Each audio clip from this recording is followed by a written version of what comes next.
कन्नड सोयगाव मतदारसंघाची झालेली विधानसभेची निवडणूक याच्यामध्ये झालेलं मतदान महाराष्ट्रभरातून जे प्रश्न उपस्थित केले जात आहेत ईव्हीएमच्या संदर्भामध्ये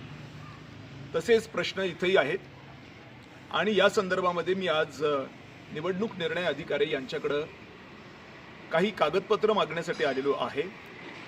आणि ती कागदपत्र ज्याच्यामध्ये फॉर्म 20 आणि फॉर्म 21 ही आता उपलब्ध झालेली आहेत। येणाऱ्या काळामध्ये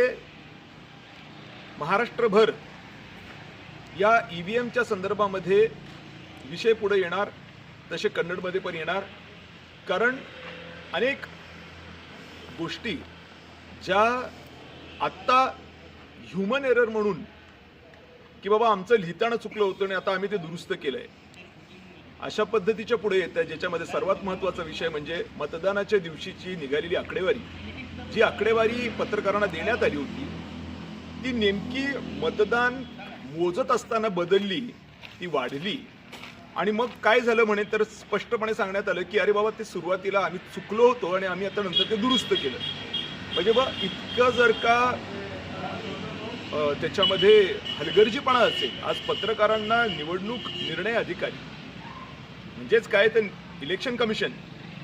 काही फिगर्स देत असेल आणि नंतर ती बॅकट्रॅक करत असेल आणि म्हणत असेल की तो ह्युमन एरर होता आणि लिहिताना चुकलं, तर हा पोरखेळ आहे, असं होत नसतं। जबाबदारीचं काम असतं आणि ही जबाबदारी आहे, सातत्याने ते लढवत आहेत। काही मतदान केंद्रांच्या संदर्भामध्ये सुद्धा असं घडलंय आणि आता ते म्हणतात की आम्ही लिहिताना चुकलो होतो, आता आम्ही ते दुरुस्त केलंय। तर मग असं काय काय दुरुस्त केलंय आणि ते तुम्ही चुकू शकता का, हा एक महत्त्वाचा प्रश्न आहे। अशा पद्धतीचे अनेक प्रश्न आता येणाऱ्या दिवसामध्ये आपल्याला बघायला मिळतील आणि म्हणून महाराष्ट्रभरातून जे एक आरोप चाललेत की ही निवडणूक ही पूर्णपणाने ईव्हीएम घोटाळ्यांनी युक्त असलेली निवडणूक आहे। माझंही स्पष्ट मत, आता कन्नडचे काही फिगर्स बघितल्याच्या नंतर आणि अशा पद्धतीचं स्टेटमेंट ज्यावेळेला येतं की ह्युमन एरर आहे, अशा पद्धतीचं ह्युमन एरर कधी असूच शकत नाही का, कारण कधी निवडणूक आयोग आहे, ते काही आपलं कुठेतरी बसून कुठेतरी चौपाटीवर बसून ते लिहिले असं होत नाही। म्हणून इथंही घोटाळा झाला अशा पद्धतीचं निश्चितच शंकेला वाव आहे आणि म्हणून महाराष्ट्रभरात येणाऱ्या ज्या दिवसांमध्ये एक मोठं याच्यावरती वादळ उठण्याची शक्यता आणि त्याच्यामध्ये कन्नडसुद्धा असेल याच्यात कुठलीही शंका नाही